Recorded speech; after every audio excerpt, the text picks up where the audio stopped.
Hey guys, welcome to the Tech Toys, and today we are doing a review of Q-Mobile i6 Metal One. So let's start our review. First, talk about the design. It's fully made of a plastic with a removable bag where you can easily put up to two SIM cards and also have a slot for a micro SD card of up to 32 gigabytes. You see here, one, two, and micro SD card. On the top, you are getting 3.5mm headphone jack, micro USB. On the right side, power button and volume rocker. On the downside, a microphone. On the bottom, navigation keys. On the back, you are getting a camera with a LED flash and also a speaker. So, where this stands, at the price of around $70, this is super nice design with and button tactics are also good. Now let's talk about the next category, which is going to be a display. It's a 5-inch 480p display, which is definitely a low resolution display. The quality is not good and it is not sharp enough. But if you talk about the contrast, saturation and vibrancy of the colors, this is good. But in sunlight, you are not able to see even a single thing, so it is not that great in sunlight.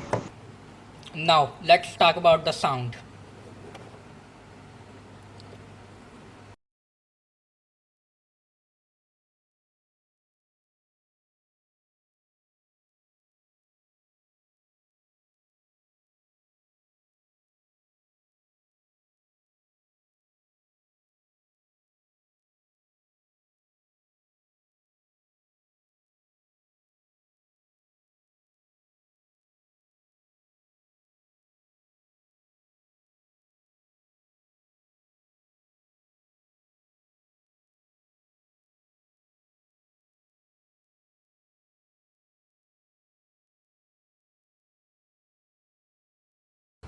You see, no complaints about sound. I think it's done a quite good job because it just not allowed but also sound quite nicely balanced, and of course you have to reflect to get a better sound out of it. But this is not the case with headphone jack because the overall quality is bad and you always have to hear the music with speaker instead of headphone jack.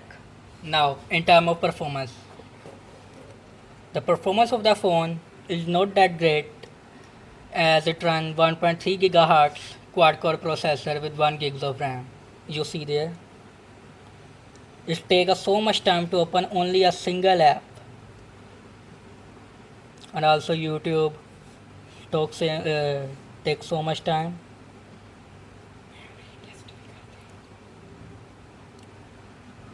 You always have to wait for the app to open, and always take so much time, and there are so many lags that you don't want to be there. Also, there is no chance of gaming. But the RAM management is great enough for 1 gigs of RAM, as you have the chance to open 4 to 5 apps at the same time. Let's see it.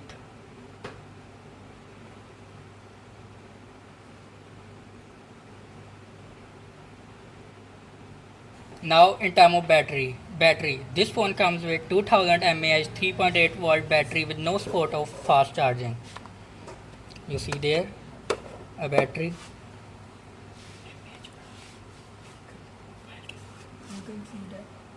You can see there, and it takes about 3 hours to full charge. That our 2 to 3 years old mobiles charge faster than this, but something is great here, and that is going to be a screen on time, as you are getting about 6 hours of screen on time on Wi-Fi only and about 4.5 hours on mobile data. And now talk about the software. The phone comes with Android 6.0 Marshmallow, having stock Android, and you are not getting any feature. You see there. And so let's jump into the next category, which is going to be camera. On the back, you are getting a 5 megapixel camera with LED flash, and on the front, VGA camera with no LED and with a LED notification light. You see. The camera quality of both front and backs are such that you are not able to take a single good image. You see here,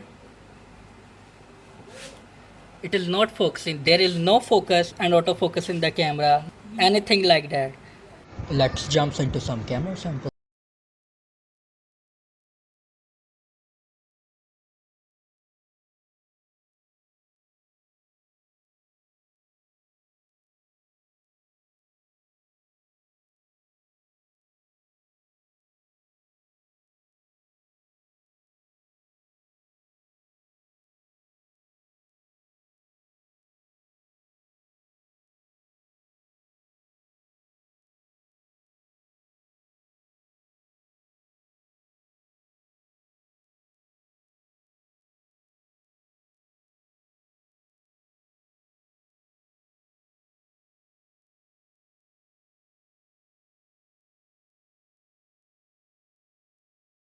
And now jumps into the conclusion. At the end, where is this phone stands?